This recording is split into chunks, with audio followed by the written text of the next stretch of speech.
Hello guys. Nandito ako ngayon sa nakasakay sa elefante.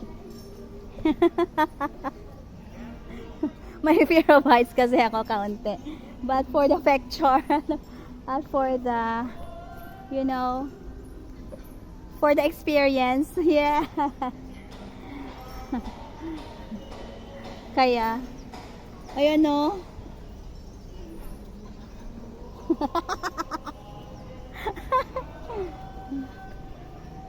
Bakit yung iba? Very courageous talaga, no?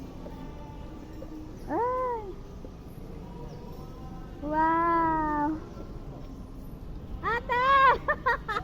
Parang hindi ko ka... May fear of heights pala ako, kaya... For the picture! Yes!